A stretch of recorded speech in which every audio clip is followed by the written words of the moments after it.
All right, glad to have you back like we promised you.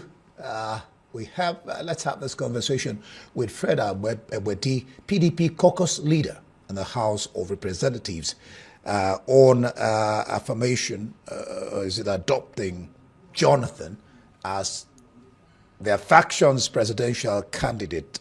Fred, glad to have you here. I think this is the second or third time I'm sparring with you. Glad to have you. Yeah, thank you. Great pleasure. And good evening, Nigerians and our viewers of Rise Television. First off, talk to us about all that went under before you picked the certificate for Jonathan. Am I right? You picked that certificate? Oh, yes. You did, yeah.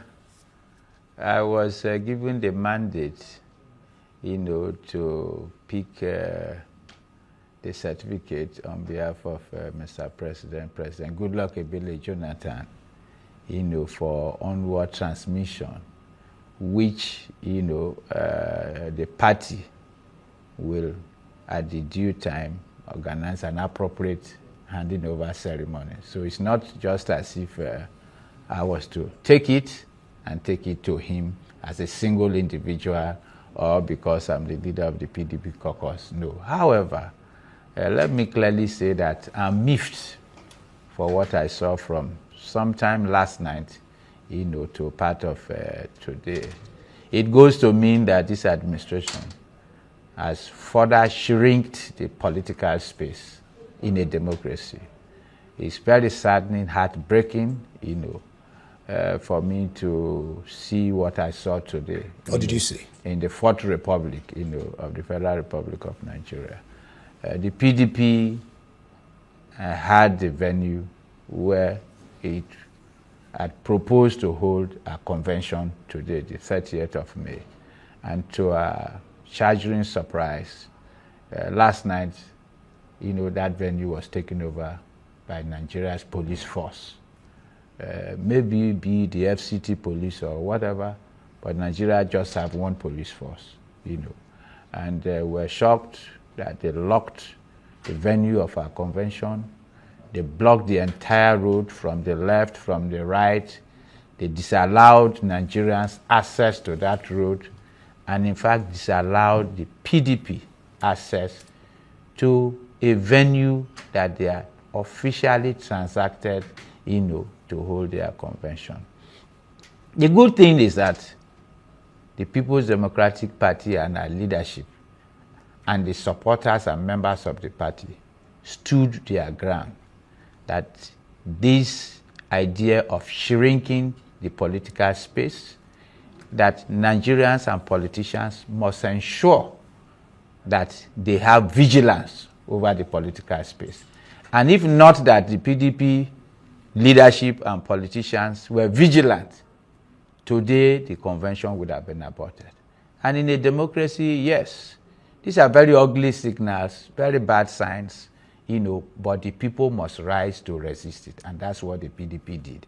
I can also add that what the government of President Tinubu has done today through the FCT minister is to demarket Nigeria, is to further tell the world that Nigeria is yet not a democratic space, that Nigeria does not practice free and fair democratic system of government.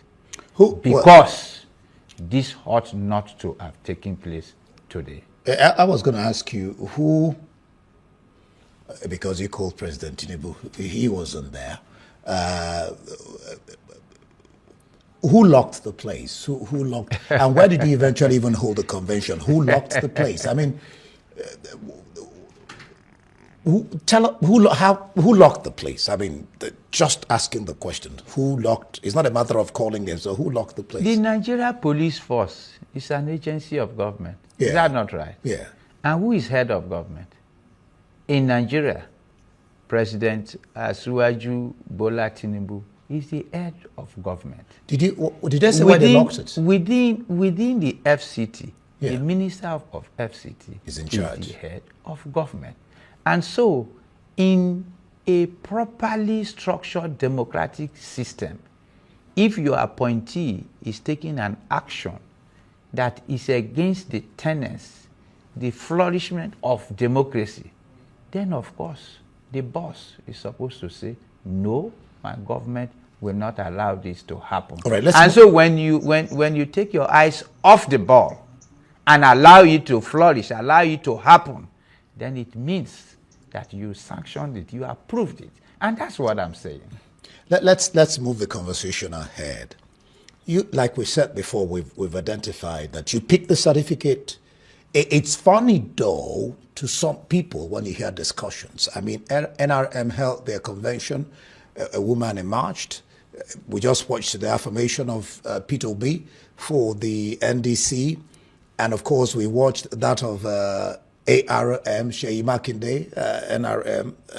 APM, sorry. These things there are so many parties propping up. Then we watched Labour Party, Zenith Labour Party of Iwanyao.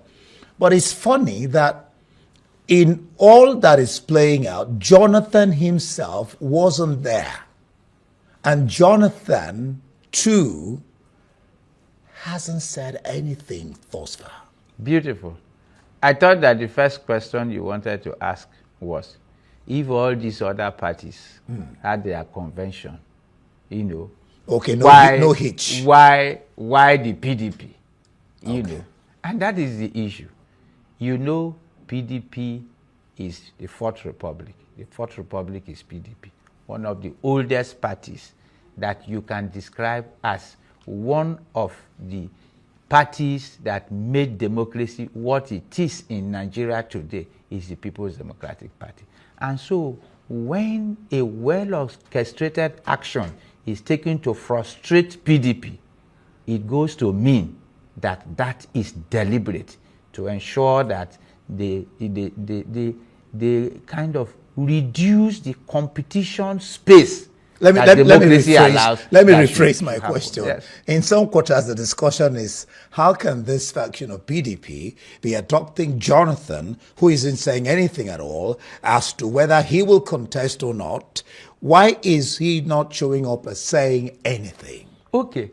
Except you are saying that when the government put us against the Nigeria police, you wanted Jonathan to come to that venue and either get harassed, because it's not just the Nigerian police.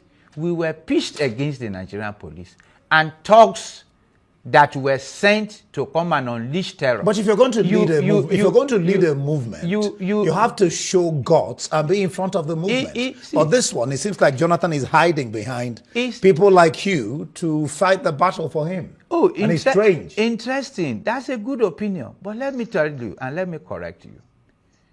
Democracy is a process. Of all these people you see who are presidential candidates at the end of today, none of them had been a former president of this country. Jonathan had been a president of this country. And so you don't expect that the way everybody condescend into the arena is the same way Jonathan should condescend. Okay, this is PDP tactics. Yes, that he should not show. Yes, and then he should not say anything. And then electoral decisions are a process. Yeah. The process PDP tactically in this dispensation has taken is that a former president is coming to run an election in our platform. And so we have a deliberately guided process to do something distinctly different. Oh. And when finally, and I've said this before, when finally the party unveils Jonathan, all these issues of affirmation as sole candidate of the party, all these issues of transmission of certificate of return to the president are all the processes. The party will eventually unveil Mr. President, who had been president, who is an icon of democracy. Former president. Who is an icon of democracy, will be unveiled to Nigerians. Okay. We are doing a spectacular and different thing. Okay. Not the way you used to know it. Oh, so and that's why sometimes you and other Nigerians are worried. So that Jonathan is not it's speaking, a different Jonathan tactics. is not hiding, he's hiding, or Jonathan is doing. Okay, no, so it's a different, completely- you're playing yes, the game we are differently. Differently. Just like Arsenal played differently today with PSG. Well, Arsenal lost their game. All right. I don't want to bring you into Before I let you go, they lost to. Yeah, I'm saying they played it differently. So you're playing it differently. That's what you're trying to tell us. All right. A Rise News reporter had it on record that talks attacked your lot who gathered at this convention. Tell us about it. Yes, we saw some dogs with sticks, descended on innocent. Is it an event that was locked? Yes, at the event point that was locked. That was what happened today. Some of our members were attacked. They were hit with sticks. They were brutalized. And people scampered to safety. That is the democracy of this dispensation. And of course, it's unfortunate. And that is why we are saying, see, all this government is doing is demarketing Nigeria, is demarketing democracy. And you say we are part of, the world has become a global village. Whatever action you unleash on innocent citizens in your country, whatever illegal actions that you take, the whole world sees it within a split second. And so they will begin to have lack of trust. They will develop lack of trust in both your government and in your nation. And I've said this several times without number, that I had cause to embark on official trips. And you see the way we Nigerian citizens are looked at by other nationals across the globe. These are the kind of actions. Because when people don't have confidence in your system, when they see that your system is skewed against the people, then what do you expect? The world will isolate you. We are dealing with issues of insecurity, and you see government unleashing terror, talks on innocent political supporters. Well, that's when you say government unleashing terror, that's an allegation. We don't know who unleashed terror on your party, but that's an allegation. I mean, you consider it as an allegation. First, police. Is it not an official? No, but police agent? were not the people that attacked. No, wait. Police went to lock down a venue that we had procured for our convention. What wrong did we commit? No, that's understandable. I am a leader of the PDP caucus in the House of Reps. I'm an official of government, elected. Am I a criminal? Not to access a venue? All right. I mean, you have a point there. All right. Fred Agbedi, PDP caucus leader, faction leader of the K faction in the House of Representatives. Thank you so much for throwing light on this. Nigerians wait and watch to see when you will unveil, according to you, former President Goodluck Jonathan, to run for the presidential election come 2027. Thank you so much.